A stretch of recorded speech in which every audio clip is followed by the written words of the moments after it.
আপোনালোক আহিছে আমাৰ ওচৰলৈ আমি ধন্যবাদ জনাইছো। আপোনালোক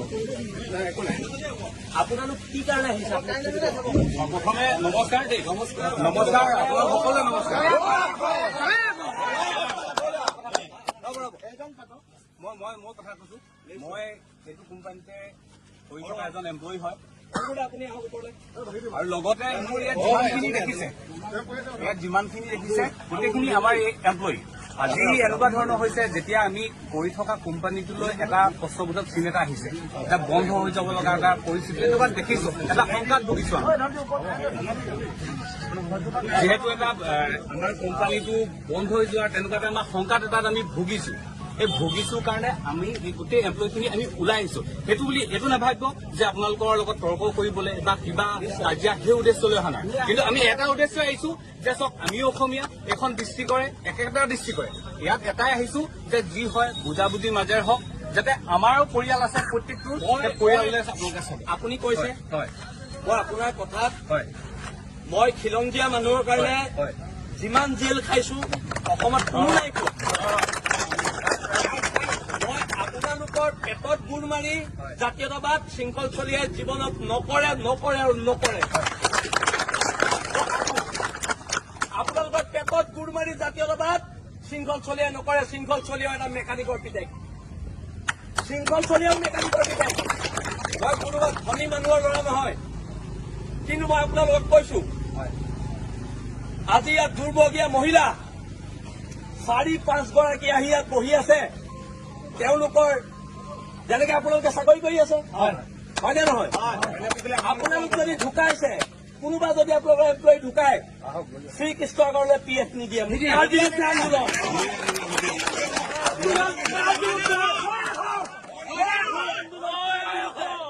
এই বীৰ লাচিত সেনা নামৰ যে আপোনালোকে এই শক্তিটো দেখিছে, এই শক্তিটোৱে না বাংলাদেশীৰ আগত মূৰ দুৱাইছে, না কোনোবা অসমীয়া মানুহৰ আগত মূৰ দুৱাইছে। 1000 পুলিচৰ মাৰ খাইছো, 1000 জেললৈ গৈছো, কিন্তু কম্প্ৰমাইজ কৰা নাই আৰু নাই। আপোনালোকে দাবী কৰক শ্ৰীকৃষ্ণ আগৰৱালাক যে আপোনালোকৰ PFৰ পইচা দিব লাগিব। দিছেনে নাই দিয়া? দিছেনে নাই দিয়া? নাই দিয়া। সেইকাৰণে এইটো আন্দোলন। আপোনালোকৰ মেডিকেল ট্ৰিটমেণ্ট দিছে, নাই দিয়া। সেইকাৰণে এইটো আন্দোলন। আপোনালোকে টেষ্ট দিব,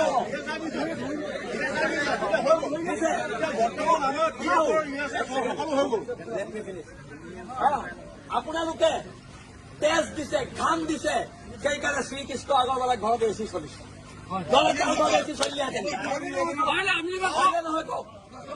আপোনালোকৰ তেজ আৰু ঘামৰ কাৰণে তাৰ ঘৰত এচি চলিছে, হয়নে নহয় কওক? আজি আপোনালোকৰ PFৰ পইচাটো দিবলৈ সি কিয় প্ৰণালী কৰিব? আপোনালোকে বেয়া নাপাব, মই আপোনালোকৰ লগত আছো। বীৰ লাচিত সেনা নামৰ এটা শক্তি আছে, অংকুৰ গগৈ আছে, হৰ কুমাৰ গগৈ আছে, মই অনুপম সন্দিকৈ আছে, আমাৰ মাধুৰ্য ৰাজকোঁৱৰ আছে, আমাৰ বিভিন্ন মানুহ আছে। কিন্তু মই আপোনালোকক এটা কথা অনুৰোধ কৰি কৈছো, আমি অসমীয়া মানুহ হয়নে? চব খিলঞ্জীয়া মানুহ, চব ভূমিপুত্ৰ মানুহ। শ্ৰীকৃষ্ণ আগৰৱালাক আপোনালোকে এটা কথা কব যে হ'ব পাৰো আমি দুখীয়া, আমি তোৰ গোলাম নহয়, আঁঠুকাঢ়ি অধিকাৰ খোজা অসমীয়া মানুহৰ নিয়ম নহয় ক'ব লাগিব আপোনালোকে। কাৰণ আপোনালোকৰ ভৱিষ্যতৰ কথা আছে। কাইলৈ আপোনালোকৰ ইয়াত ৰখি থকা এজন মানুহ যদি কাইলৈ ঢুকায়, আমাৰ অন্তৰাত্মাই কান্দে, কিন্তু তাৰ অন্তৰাত্মাটোৱে কিয় নেকান্দে সেইটোক লৈ প্ৰশ্ন কৰিব লাগিব আপোনালোকে। আৰু শ্ৰীকৃষ্ণ আগৰৱালা আপোনালোকৰ বছ নহয়, আপোনালোকে কাম কৰিছে কাৰণে সি পইচা পাইছে। আপোনালোকে কাম কৰিছে কাৰণে সি পইচা পাইছে। আজি এজন দুষ্ট চক্ৰই আপোনালোকে আমাৰ ওপৰত আক্ৰমণ কৰিবলৈ অহা বুলি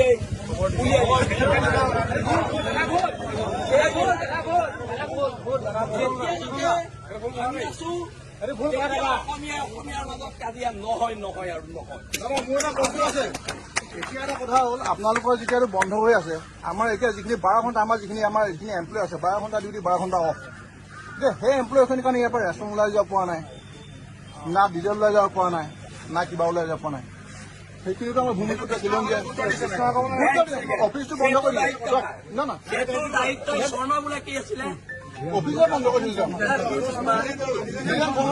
অজয় শৰ্মা দিদেন শৰ্মাই শুনক তেওঁ এতিয়া পকেটৰ পৰা আমি ইমানখিনি আমি কিমান এমপ্লয় আছো ইমানখিনি এমপ্লয়ত তেওঁ আহি পেলাই এতিয়া খানা খাব পাৰিবনে বাৰু তেওঁতো নাই খাব মই আছো ইমানখিনি এমপ্লয় এক ছেকেণ্ড মই পাতি আমি পানী পোৱা নাই চাইডত পানী পোৱা এক নাই ছেকেণ্ড মই পাতি পানী নাই আপোনালোকৰ ভাত নাই শুনক আপোনালোকৰ পানী নাই ভাত নাই তাৰ কাৰণে জগৰীয়া কোন কৃষ্ণ আগৰৱালা সেই যে 1500 মানুহে নামটো চাবা সেই যে আপোনালোক আহিছে আমাৰ ওচৰলৈ আমি ধন্যবাদ জনাইছো আপোনালোক কি কাৰণে আহিছে প্ৰথমে নমস্কাৰ দেই নমস্কাৰ আপোনালোক সকলোৱে নমস্কাৰ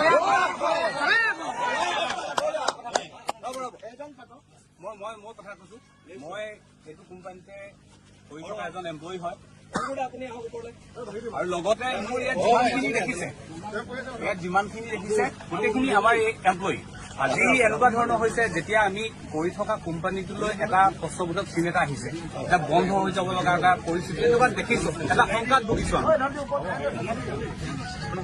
যিহেতু এটা আমাৰ কোম্পানীটো বন্ধ হৈ যোৱাৰ তেনেকুৱা এটা আমাৰ শংকাত এটাত আমি ভুগিছো এই ভুগিছো কাৰণে আমি এই গোটেই এমপ্লয়ীখিনি আমি ওলাই আহিছো সেইটো বুলি এইটো নাভাবিব যে আপোনালোকৰ লগত তৰ্ক কৰিবলৈ বা কিবা কাজিয়া সেই উদ্দেশ্যলৈ অহা নাই কিন্তু আমি এটা উদ্দেশ্যই আহিছো যে চাওক আমিও অসমীয়া এখন ডিষ্ট্ৰিক্টৰে একেটা ডিষ্ট্ৰিক্টৰে ইয়াত এটাই আহিছো যে যি হয় বুজাবুজিৰ মাজেৰে হওক যাতে আমাৰো পৰিয়াল আছে প্ৰত্যেকটো পৰিয়াললৈ আপোনালোকে চাব আপুনি কৈছে হয় মই আপোনাৰ কথাত হয় মই খিলঞ্জীয়া মানুহৰ কাৰণে হয় যিমান জেল খাইছো অসমত কোনো নাই পোৱা মই আপোনালোকৰ পেটত গুৰ মাৰি জাতীয়তাবাদ শৃংখল চলিয়াই জীৱনত নকৰে আৰু নকৰে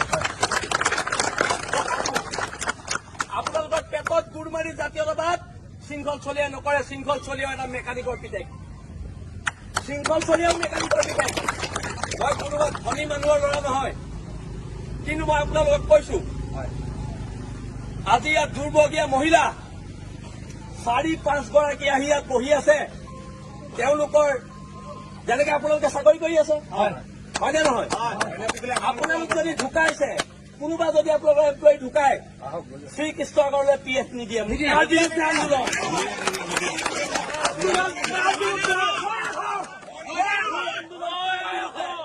এই বীৰ লাচিত সেনা নামৰ যে আপোনালোকে এই শক্তিটো দেখিছে এই শক্তিটোৱে না বাংলাদেশীৰ আগত মূৰ দুৱাইছে না কোনোবা অসমীয়া মানুহৰ আগত মূৰ দুৱাইছে 1000 বাৰ পুলিচৰ মাৰ খাইছো 1000 বাৰ জেললৈ গৈছো কিন্তু কম্প্ৰমাইজ কৰা নাই আৰু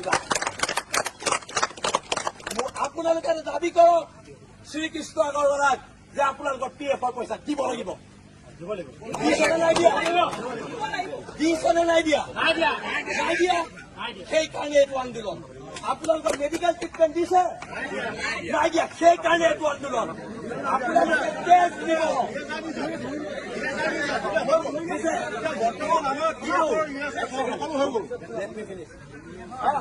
আপোনালোকে টেষ্ট দিছে ঘাম দিছে সেইকাৰণে শ্ৰীকৃষ্ণ আগৰৱালা ঘৰত এচি চলিছে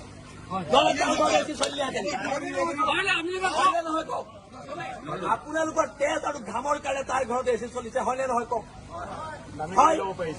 আজি আপোনালোকৰ PFৰ পইচাটো দিবলৈ সি কিয় প্ৰণালী কৰিব আপোনালোকে বেয়া নাপাব মই আপোনালোকৰ লগত আছো বীৰ লাচিত সেনা নামৰ এটা শক্তি আছে অংকুৰ গগৈ আছে হৰ কুমাৰ গগৈ আছে মই অনুপম সন্দিকৈ আছে আমাৰ মাধুৰ্য ৰাজকোঁৱৰ আছে আমাৰ বিভিন্ন মানুহ আছে কিন্তু মই আপোনালোকক এটা কথা অনুৰোধ কৰি কৈছো আমি অসমীয়া মানুহ হয়নে চব খিলঞ্জীয়া মানুহ চব ভূমিপুত্ৰ মানুহ শ্ৰীকৃষ্ণ আগৰৱালাক আপোনালোকে এটা কথা কব যে হ'ব পাৰো আমি দুখীয়া আমি তোৰ গোলাম নহয় অধিকাৰ আঁঠুকাৰী অধিকাৰ খোজা অসমীয়া মানুহৰ নিয়ম নহয় ক'ব লাগিব আপোনালোকে কাৰণ আপোনালোকৰ ভৱিষ্যতৰ কথা আছে কাইলৈ আপোনালোকৰ ইয়াত ৰখি থকা এজন মানুহ যদি কাইলৈ ঢুকায়